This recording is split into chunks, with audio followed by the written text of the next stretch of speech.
draw today from the Gospel of Thomas, the Gnostic Gospel of Thomas. I'm sure many of us have seen the Stigmata, the movie Stigmata, and I was watching that the other week, and I was inspired. It was inspired to look at the Gospel of Thomas again, and it'd been a while since I had looked at it, and I discovered that my comprehension, my understanding, had expanded from the previous time I read through it. And it opens with, whoever finds the interpretation of these sayings will not experience death. Of course, we've read something similar to this in one of the Gospels in the New Testament. But, if we were to rearrange this, say this a little plainer, because everything about religion, spirituality, the deeper teachings of spirituality always sounds, I won't say cryptic, but enigmatic. It sounds like it's so deep that it's like a well, but it's not. Because if we were to change things around a little bit, it might sound something like, whoever discovers what these words mean will no longer experience ignorance. The thing is that we're reading these writings that are centuries old, and we're applying today's thinking to them. And it occurred to me while I was reading through this and reading through the next one, it occurred to me that we could actually be reading slang.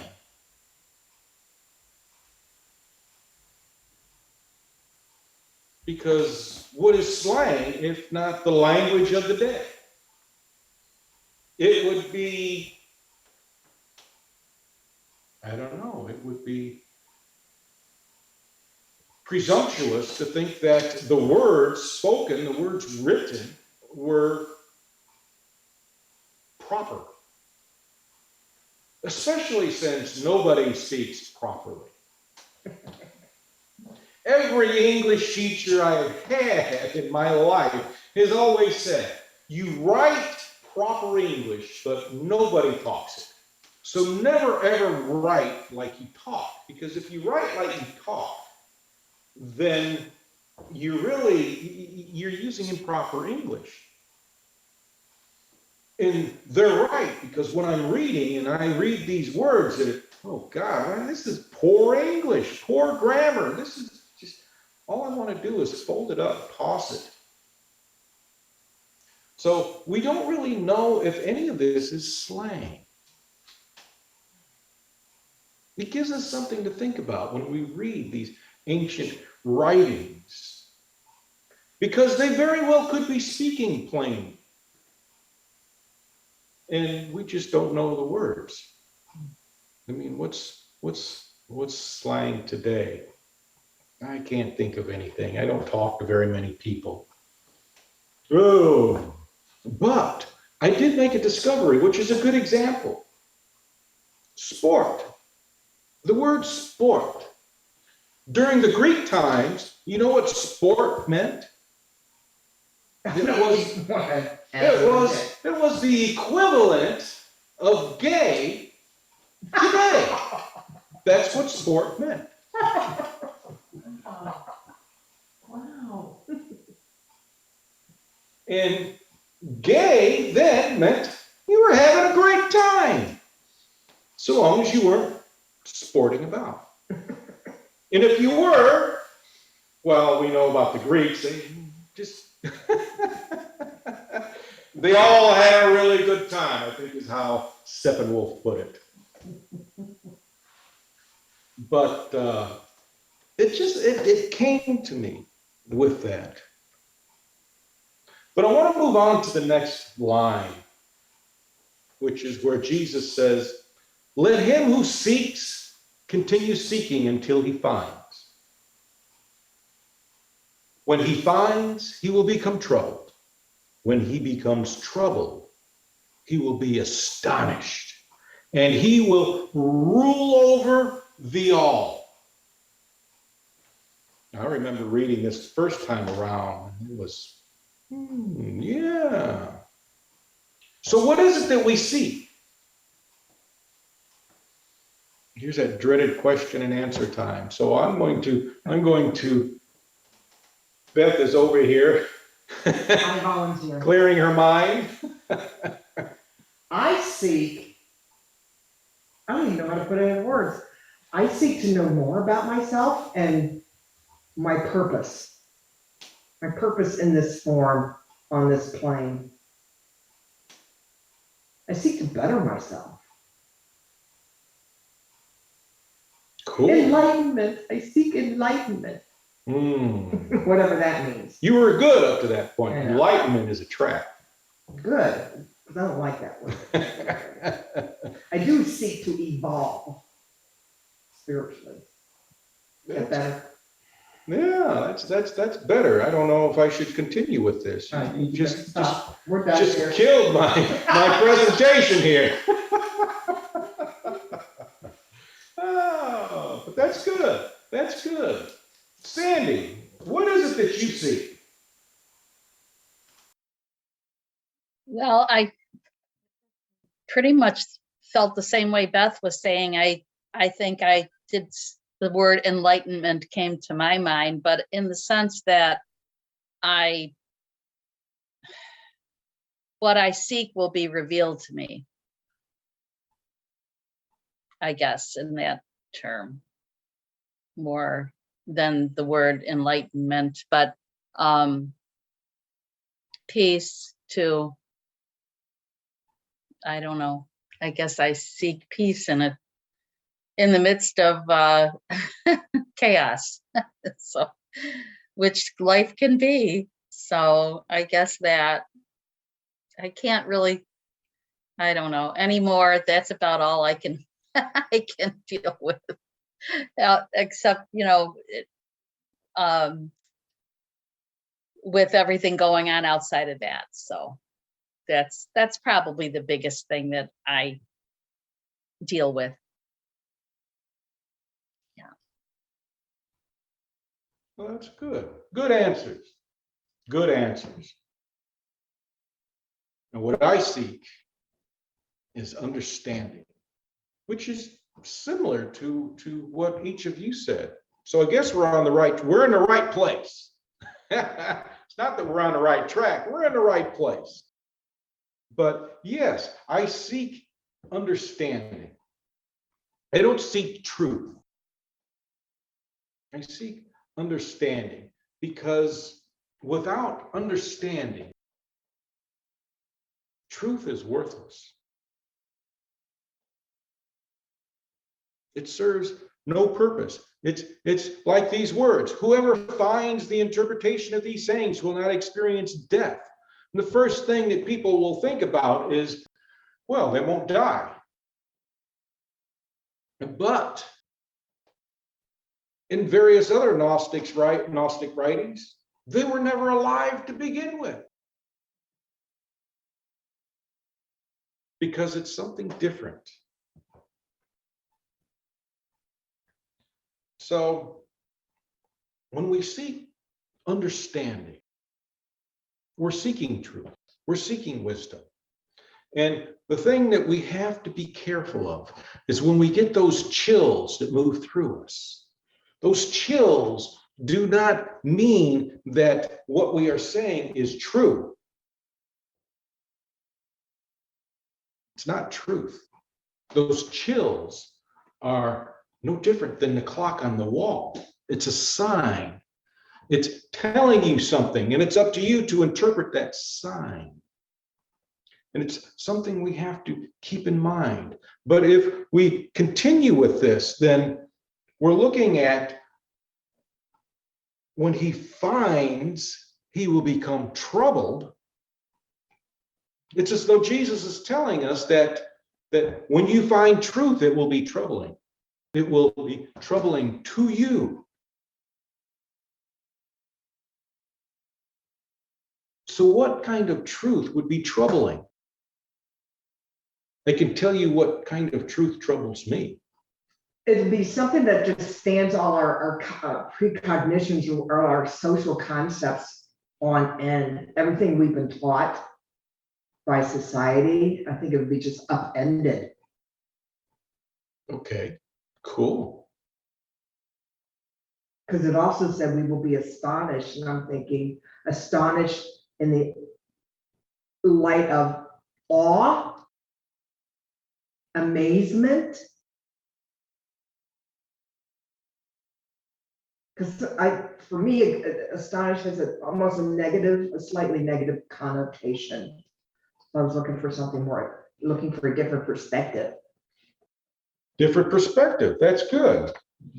And amazement, Amazed. amazed. Yes. I'm just going to fast forward through this. Did you look at my notes already? Maybe Reverend Nellie is visiting and she's the one who looks at your notes. But you're right. I mean, the only thing that would be astonishing would be something that would set us, that would set you upended. It would upend everything. Your beliefs. The one thing that troubles us most is when we discover that our beliefs are not what we thought they were.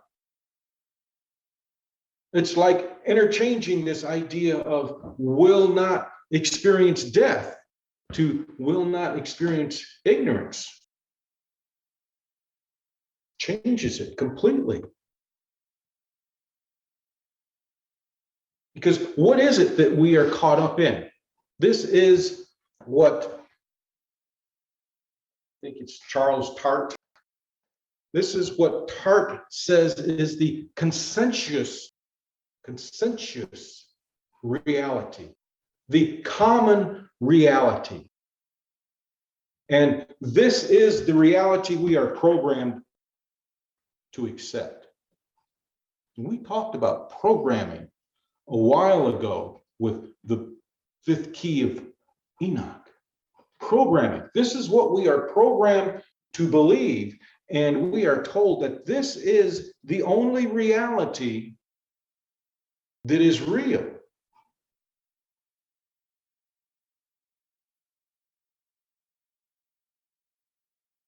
And my response is wrong. This is not the reality, the only reality that is real. This is the only reality that we all agree upon.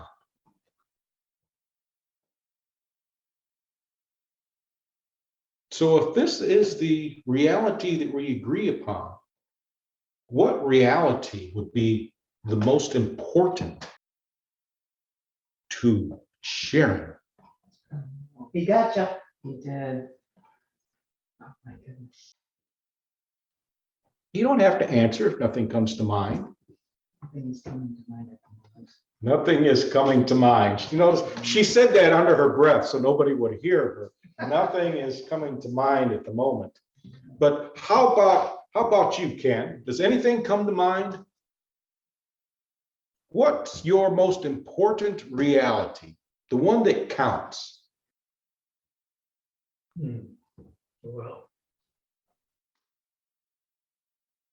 Beth said everything that really needed to be said, and everybody else has too. But I get confused. I read a lot of books, which is confusing. But after a while, how can I say it? The latest book I'm reading is one written by Penny Pierce called The Intuitive Way.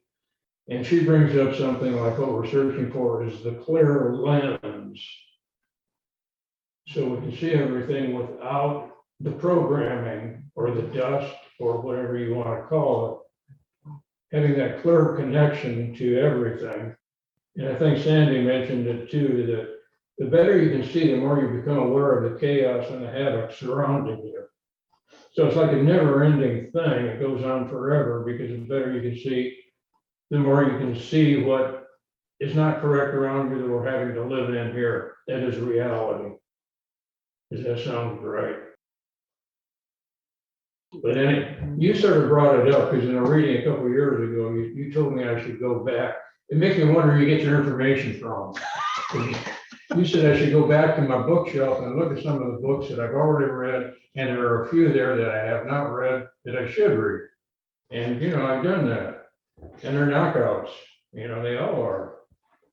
And a lot of it I've lived already, but it's good to reaffirm it. Exactly. Exactly. Well, we're talking about the teachings of Jesus here. And we can even use one that's even in the Gospel of Thomas. Of course, it's not part of the talk. But later on in the Gospel, Jesus says to the disciples, because the disciples are asking, where is the kingdom of heaven? And Jesus is telling them, if the kingdom of heaven is in the skies, the birds will get there before you.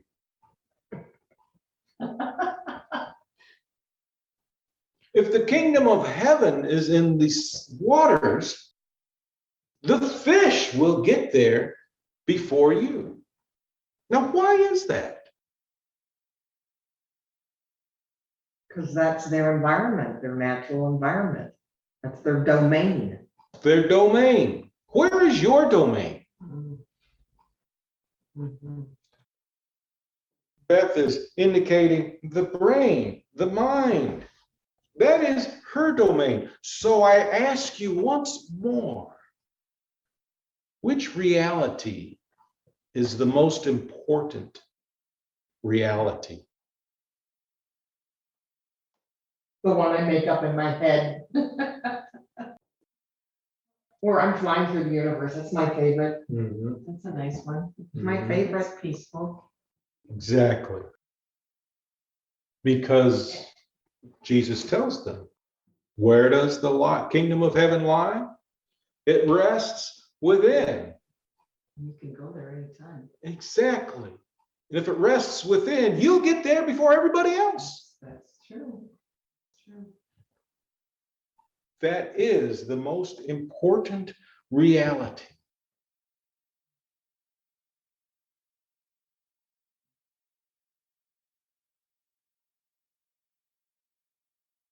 Let me see where I am at here.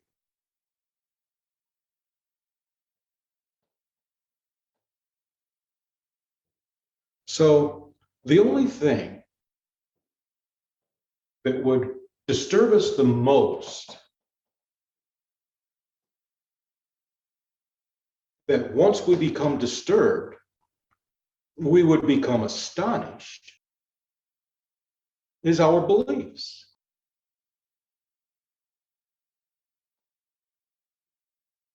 Because if our beliefs are incorrect, and they can never be incorrect. My beliefs are never incorrect. Do you know why they're never incorrect? Because they're beliefs. And They're not facts. and It's not truth. and they're my beliefs. I was kidding you. They're my beliefs. So my beliefs cannot be wrong. However, if you point something out to me that says, that's not quite correct. It's like saying, let's go back to this very first one here. And that is that whoever finds the interpretation of these sayings will not experience death. So if I figure out what these words in the Gospel of Thomas means, I will live forever. I will not die. But that's not what it's about. blows my belief out of the water. So I have one of two things to do. And this is something everybody faces. This is what can be astonishing. And this is what will allow you to rule over the all. You can adjust your belief to accept the new information, such as whoever discovers what these words mean will no longer be ignorant.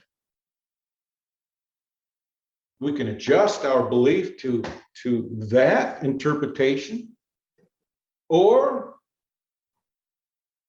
we can do what the author wrote in Your Mojo. What it is, how to get it, how to keep it. We can just dismiss it and not change, because that's what most people do. They do not change. They do not make these adjustments. They're not like wheat in the wind that bends. They're not flexible. They're like dry sticks in the wind that snap. You know, it just occurred to me that the Old Testament is all about those sticks in the wind. You know that? All about snapping, rigidity, tough-necked, I think is the term they used, stubborn.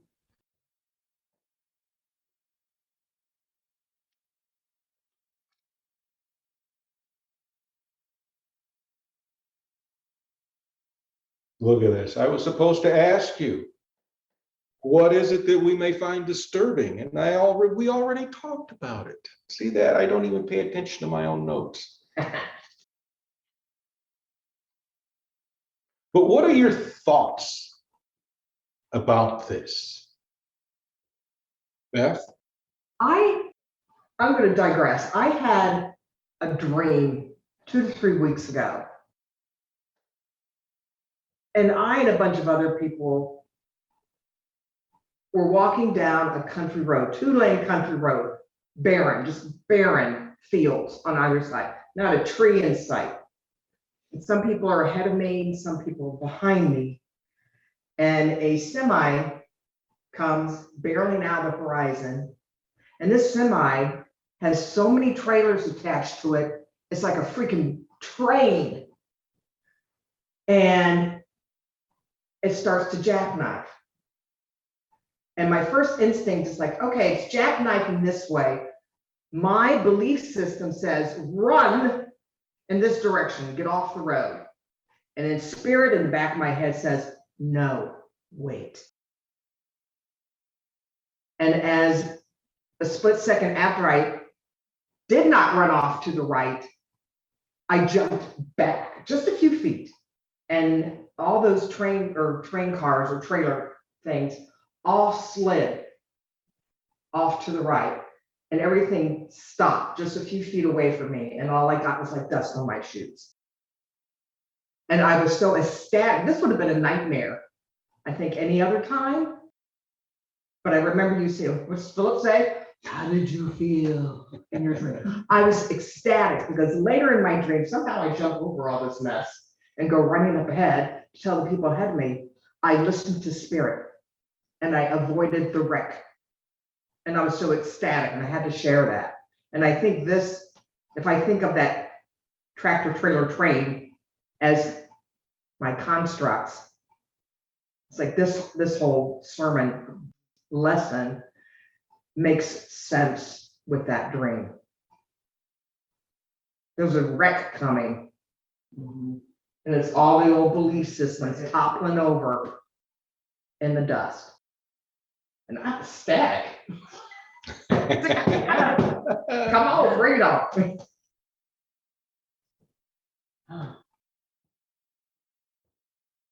I had that dream You did not. 15, 20 years ago. Awesome. Not quite like that. But yeah, I was leading a group of people. Frightening. I had it wrote down somewhere, but I think I just pitched it the other day. So Change your beliefs. What are your thoughts, Ken? Well, I'm just thinking about everything you said. It comes out of the Course in Miracles. I said it before. You do it to yourself, or think. Here it comes. Things have the importance you give them. Okay, that has saved me a lot of times. So there you have it. Exactly. Things are as important as you choose them to be. Mhm. Every event that we experience is not a bad event.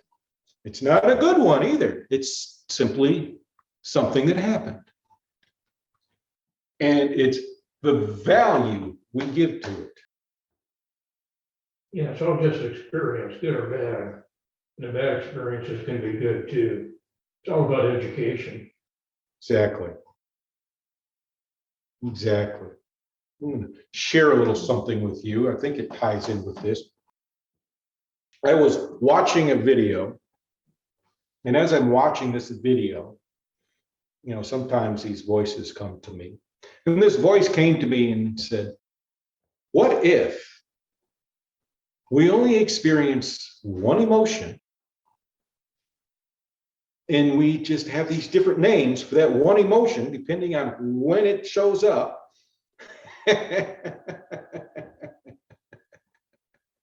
And we evaluate it according to what's going on with us at the time.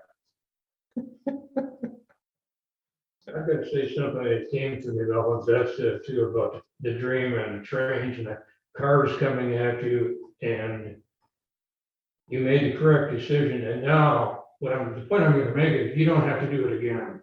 You've done it once, Mhm. Oh, yeah, I like that idea. okay? Mhm. You've had that bad experience, whatever it was, good or bad. You don't have to do it again. Exactly. And do you know why? You're the preacher, I'll let you tell us.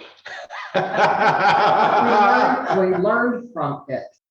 Bingo. And because you learned from it, what did you do with it? Kind of made it a new reality. There you go. Exactly. You changed your belief. And your reality is based on your beliefs. Exactly. And Sandy, what are your thoughts? I don't know if I really have any real clear thoughts. I do understand about the changing of the reality, though. I think that's the key. That really is the key, because one can just kind of rewind circumstances over and over and over in your head, and and situations, but but taking yourself to the next step where you get past it and change that reality, it is the key. It is the key, because you can carry these things for years and decades, and that is the key. That really is recognizing that, like Ken said, that you don't have to do that again. You don't have to do that again, which is really a wonderful revelation, because I think a lot of us we don't even think that way. We relive and relive and relive. We don't think we can get past it. So I totally, yeah, I like that. It's so true. So true. Yeah. Excellent. Excellent. And Sharon, what are your thoughts? Well, I like everything I've heard. It's really good. I was thinking about earlier when you were talking about the understanding part of all of this, and that for me, that about is like a goal. I don't know if that was the word used, but that's most important is understanding, but then being able to remember what the understanding is, and then be able to apply it to what's going on. And if it determines how you respond to something or how you react to something, how you deal with a certain situation. But that's a great, to me, that is a huge lesson, because I won't say goal, but that's the whole point. That's the whole point of, for me anyway. If I could get there, I feel like I would have half the battles won, if not more, maybe most of the battles won. If you want to call it a battle, maybe it is kind of a battle for me. It is kind of a struggle. Just knowing when to put yourself out there, I guess, because you do, and not be afraid. So that's kind of where I'm at with, this is really good talk, though. I really like this. It's a good conversation today. The most important thing when it comes to remembering something is the level of emotion that is evoked by it. Okay. Because these aha moments, those chills, those are your emotions or emotion, Okay. and they imprint that information. The more emotional you are about, or I shouldn't say that, the more emotional you are when something occurs, the more likely you are to remember it. Correct. Because how many of us can remember something boring? Not me. It doesn't happen. No. That's what the subconscious is for. The subconscious collects all that boring stuff. The main consciousness here, oh yeah, that's exciting, man. You get all in it. That is how your memory works. So you want to work on remembering something, generate some emotion for it with it. Get that aha moment, get those chills, and you can set yourself up for that. It takes a while, but you can set yourself up for it. So I'm going to close with this. When you seek understanding, you may become troubled and disturbed by what you believe. When you make the effort to adapt and adopt the newly discovered information, you may become astonished, because your mind will be open to other hidden truths for you to understand. And when you begin to comprehend the nature of reality, and we didn't get to talk about that, but the nature of reality is also the nature of life, which is your reality. You will become the divine. Of course, that makes a lot of people uncomfortable. So you will dwell with the divine. And I want to thank you all for allowing me to share that with you.